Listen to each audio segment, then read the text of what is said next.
अमरावती जिल्ह्यातील अचलपूरमध्ये एनआयएनं छापेमारी केली आहे आणि अचलपूरमधल्या 19 वर्षीय तरुणाला एनआयएनं ताब्यात घेतलंय। विद्यार्थी दहशतवादी कारवायामध्ये गुंतल्याचा एनआयएला संशय आहे। व्हॉट्सअप ग्रुपच्या माध्यमातून विद्यार्थी जिहादी संघटनांच्या संपर्कात आल्याचा दावा केला जातोय। पहाटे 4 वाजता एटीएसचं पथक अचलपूरमध्ये दाखल झालंय। एटीएस कडूनही या संपूर्ण प्रकरणाची चौकशी केली जाते, तर एनआयए कडून तरुणाला ताब्यात घेण्यात आलंय। एनआयएचं पथक सध्या या विद्यार्थ्याची कसून चौकशी करते।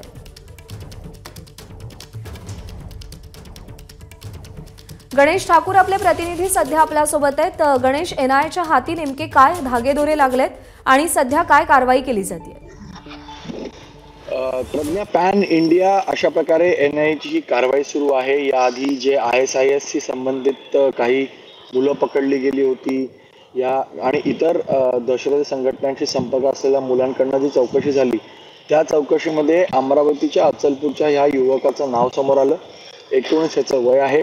व्हॉट्सअपच्या माध्यमातून हा काही मुलांच्या संपर्कात होता आणि जिहादी संघटनांशी जोडण्याचं काम व त्याला जोडून घेण्याचं काम त्याच्याकडे होतं। IB ची टीम होती आणि IB एनआयए आणि ATSला या संदर्भात कारवाई करण्याचे निर्देश दिले किंवा त्या इन्फॉर्मेशनच्या आधारे एक जॉईंट ऑपरेशनमध्ये एनआयए आणि ATSने या मुलाला ताब्यात घेतलं आहे। अमरावतीमध्ये याच्या संपर्कात आणखी काही मुलं होती, ती कोण, त्यांना काय काम दिलं गेलं होतं, या इतर प्रश्नांची उत्तरं याच्याकडनं जाणून घेतली जातील। जवळपास 15 गाड्यांचा ताफा या अमरावतीच्या परिसरामध्ये पोहोचला त्या मुलाला ताब्यात घेतला, कारण सेन्सिटिव्ह झोन होता आणि हा मुलगा वय कमी असलं जरीही हा जिहादी संघटनांच्या संपर्कात होऊन हा एक मॉड्यूल चा मुख्य व्यक्ती असल्याचं बोललं जात आहे आणि यासाठीच याला आधी ताब्यात घेण्यात आलेलं आहे, कारवाई केली जात आहे। याच्या माहितीनुसार किंवा याने दिलेल्या माहितीच्या आधारे पुढे एनआयए ATS म्हणून कारवाई करणार आहे। गणेश, धन्यवाद दिलेल्या सगळ्या सविस्तर माहितीसाठी।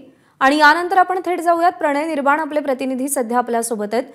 प्रणय, एनआयए कडून कारवाई केली जाते, 19 वर्षाच्या तरुणाला ताब्यात घेतलं जात आहे, आणखी कुठे छापेमारी झाली आहे का? सध्या काय सुरू आहे? प्रज्ञा, अजून छापेमारी कुठे झालेली नाही, परंतु एनआयएचं जे पथक आहे ते पहाटे अचलपूरमध्ये एक शिक्षक आहे त्या शिक्षकाच्या घरी छापा मारला। त्या शिक्षकाचा जो मुलगा आहे ज्याचं नाव संयम आहे, त्या संयमच्या घरी ही छापेमारी केली। हा जो संयम हा जिहादी संघटनेसोबत संपर्कात होता अशी आपल्याला सूत्रांनी माहिती दिलेली आहे आणि त्याची आधी 2 ते 3 तासपर्यंत घरामध्ये चौकशी केली, काही कागदपत्रे जे सगळे ताब्यात घेतले आणि त्याच्यानंतर या संयमला एनआयएने ताब्यात घेतलेले। त्याला अमरावतीला आणल्या गेल्याची सूत्रांची माहिती आहे, परंतु अद्याप तो कुठे ठेवलेला आहे, त्याची चौकशी कुठे सुरू आहे हे मात्र अद्याप कळू शकलेलं नाही, परंतु त्याला एनआयएने ताब्यात घेतलेले। पुढील चौकशी सुरू आहे आणि अचलपूरमध्ये आता पोलिसांचा तगडा बंदोबस्त लावण्यात आलेला आहे। प्रज्ञा, प्रणय, धन्यवाद दिलेल्या माहितीसाठी।